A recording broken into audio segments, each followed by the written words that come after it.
Good morning, everyone. My name is Allen Apejas Advincula, 22 years old, from Barangay Anibong, Hulita, Leyte, a junior high school teacher applicant. Today, I'm going to show you my teaching demonstration in Physical Education Grade 8. My topic is Execute the Skills Involved in the Sport. Thank you. Good morning, class. Again, good morning, class. Very good. Today, we will be having our new lesson. But before we proceed to our new lesson, I would like to please all stand for the prayer. Yes, Romel, lead the prayer. In the name of the Father, the Son, and the Holy Spirit. Amen. Please remain standing. Pick up the pieces of paper under your chairs and arrange your chairs properly. Class, how many times do I need to tell you that every time you enter the room, you need to arrange your chairs properly? Are we clear? Very good. So, who's absent today, class? Justin again. Who else? Okay. So, who can still remember the lesson we have discussed this past few days? Who among you here can recall? Anyone from the class? Yes, Jacqueline. Very good. It is all about the board games. What else? Yes, Arthur. Very good. It is all about the Scrabble. So now, class, please take your seat properly and observe the video that I will post on the screen. Okay, just observe the video. So, observe this one. For God so loved the world that he gave his only begotten Son, that whoever believes in him should not perish, but have everlasting life. John 3:16.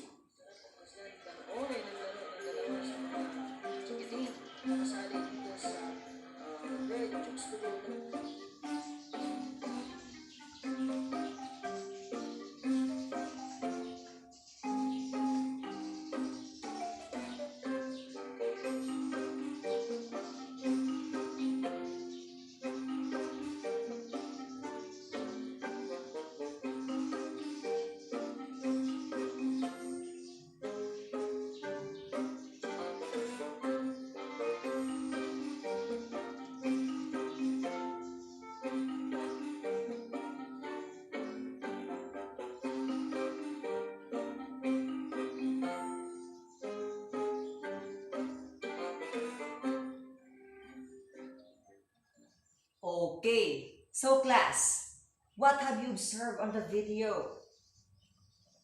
Raise your hand, anyone? Yes, Romnick. Very good. There are children who is playing. What else? Yes, Eric. Very good. The children are so fast in playing the game.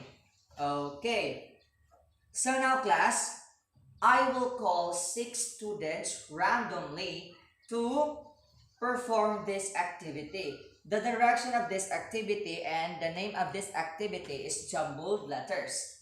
You need to arrange the following jumbled letters to form a correct word. Are we clear? I will call randomly. To those students who will not be called, just try it on your seats. Are we clear? Very good. So here is the jumbled letters. So those students who will be called, please come in front to answer this one. Okay, so number 1, Kobe. Number 2, Christine. Yes, number 3, Clarissa. Number 4, Angelo. Number 5, Genesis. Number 6, Riza. Okay, so please come in front. Okay. Are you done? Very good. Oh, who tried it on your seats? Okay, so let us see if their answers are correct. Number 1, is their answers correct? Very good. The answer is pond. How about number 2? Anyone? Okay, so please call a friend to help this one. Yes, Janica. Please come in front. Okay. So the correct answer of number 2 is knight. Number 3. Correct. Bishop. Number 4. Correct. Rook. Number 5. Correct. Queen. And the number 6 is king. Correct. So now class, give a 5 clap to yourself. 1, 2, 3, 4, 5. Okay. So now, what words you have arranged, class? Okay, so are those things being used in a game? Very good. In what game? In what particular or specific game? Very good, Angela. It is all about chess. So what is a chess? So very good. Chess is a board game. So it is a game that has been played for centuries and have thought originated in India. So chess is a board game that is played by 2 players in a square board. So this one. So this is an example of a chess board. So it consists of 64 smaller squares with 8 squares each sides. Okay, let us count. 1, 2, 3, 4, 5, 6, 7, 8. So this is the sample of a chessboard. Okay. So there are benefits in playing a chess. So the activity, or this is the recreational activity that is considered as the major part in secondary level because of its benefits. So number 1 here is chess increases the mathematical skills of a student. Not only a student, but also to those people who is playing this game. And also, it increases the problem-solving skills. Because when you are playing the chess, you know how to solve the game. The next one is, it develops a sense of self-confidence. Why? Because when you are playing this game, you need to become confident when you are making a move between your opponent. Very good.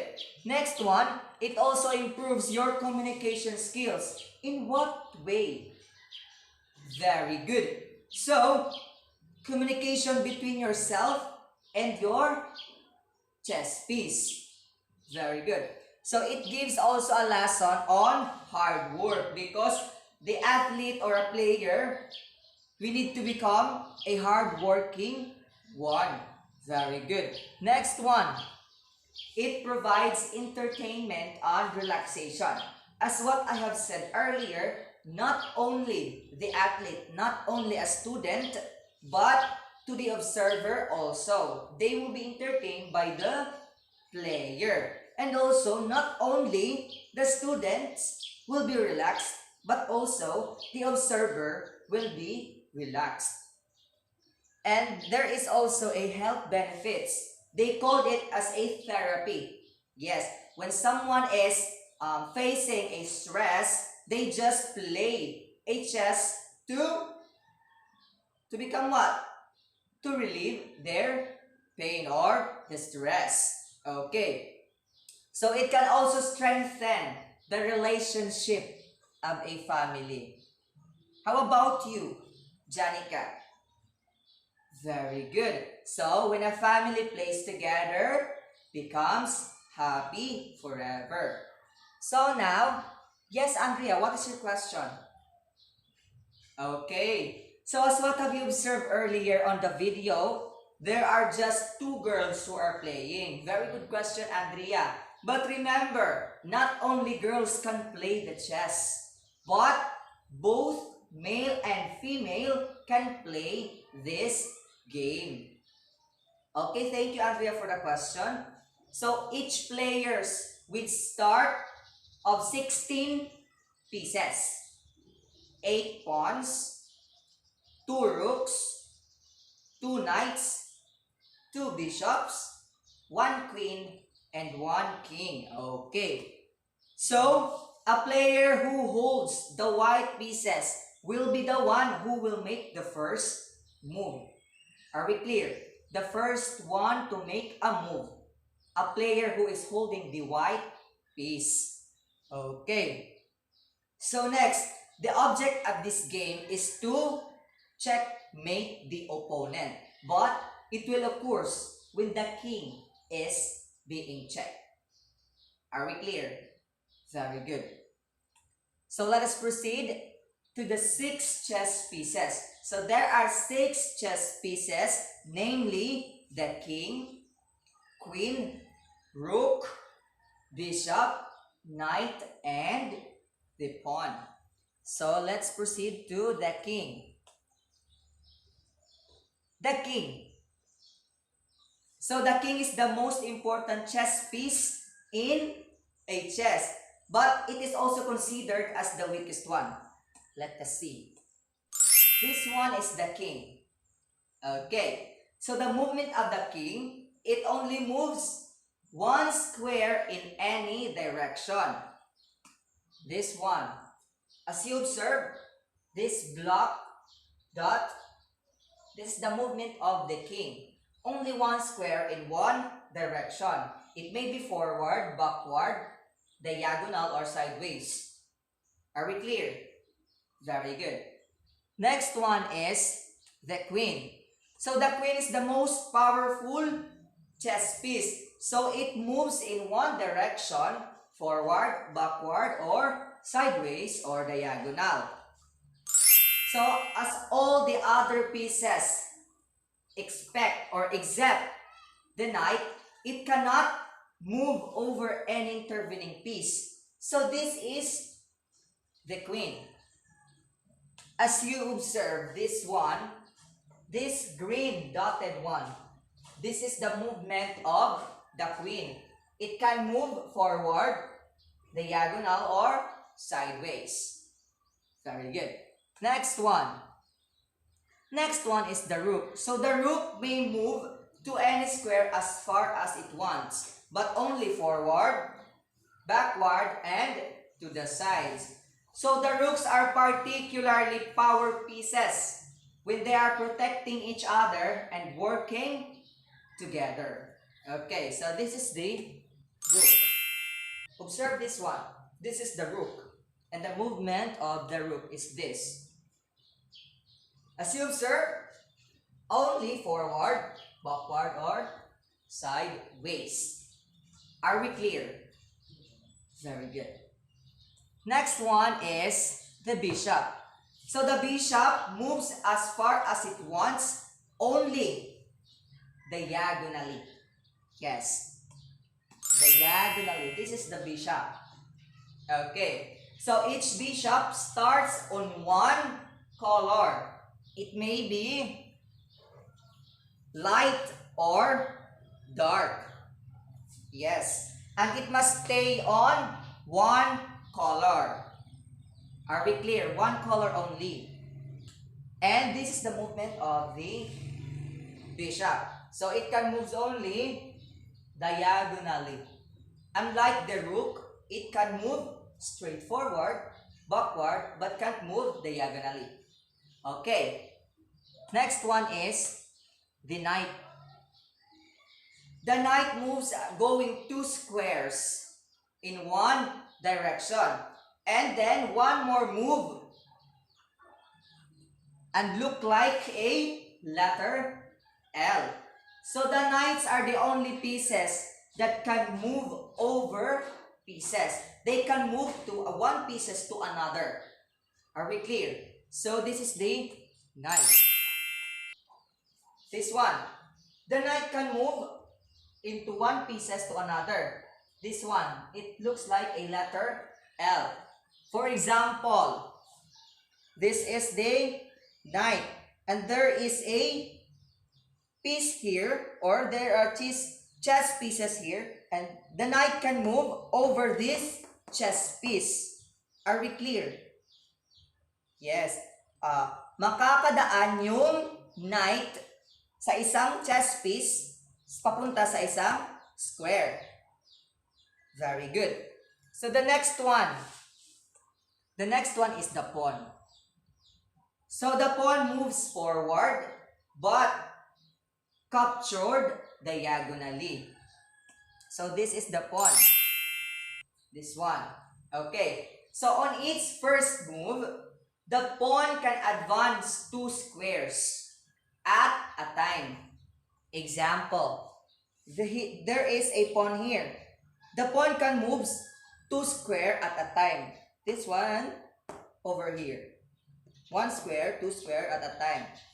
Okay. This one, the movement of the pawn is forward, but the pawn can be captured diagonally. Are we clear? Very good. So now, what are the 6 chess pieces? First, the king, queen, rook, bishop, knight, and the pawn. Okay, I think you are ready. Okay, so get a 1 whole sheet of paper. Write your name, section, and the date today. I will read the direction. The following table contains picture of chess pieces and family and members of a typical family. In your 1 whole sheet of paper, copy the table shown below. Write the functions of each pieces and family members on the space provided for. Relate the function of each piece to the family member. So, ang gagawin nyo is, i-relate ninyo yung chess piece sa isang family. For example, in your family, relate the chess pieces in your family. Okay. So, here it is. So, these are the chess piece and function of the chess piece, function of the family member, and the family member. Are you ready? Okay, so you may now start.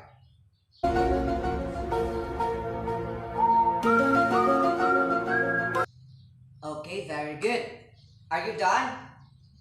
So who will volunteer to discuss your answers? Yes, Jenica, come in front. Okay, very good. So let us give a sexy clap for Angelica. Do you know what is sexy clap, class? This one. 1, 2, 3. 1, 2, 3. Sexy. Are you ready? Go. 1, 2, 3. 1, 2, 3. Sexy. Any volunteer? Okay, so now, get your activity notebook.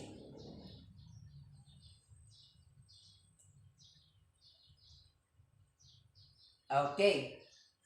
So as you observe, there are 2 columns here.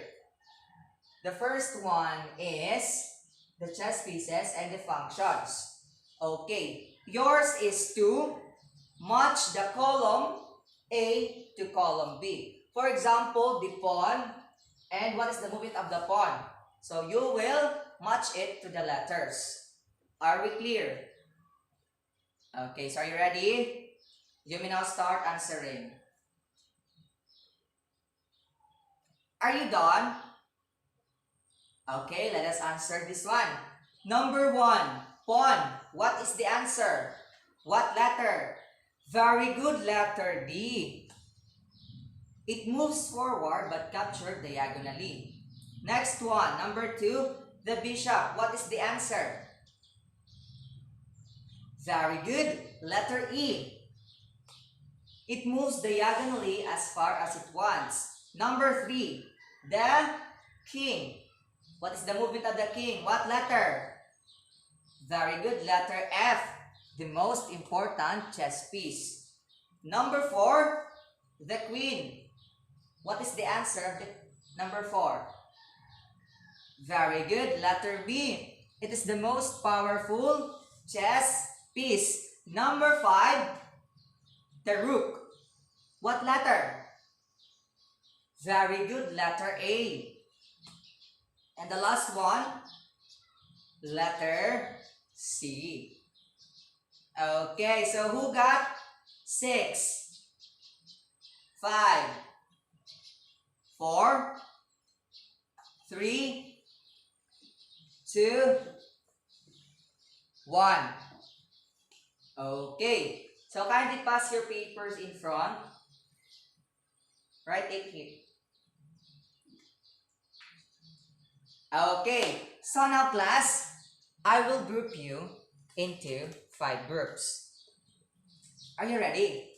This will be the group 1, the group 2, the group 3, 4, and 5.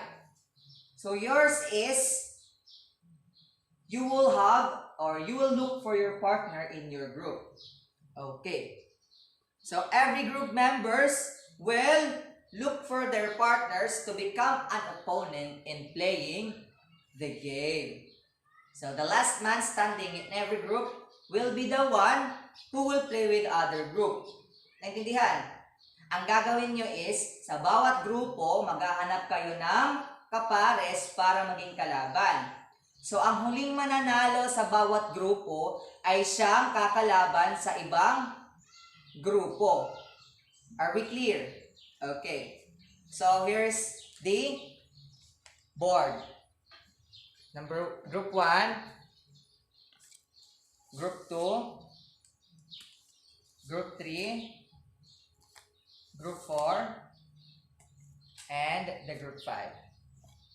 Okay, you may now start.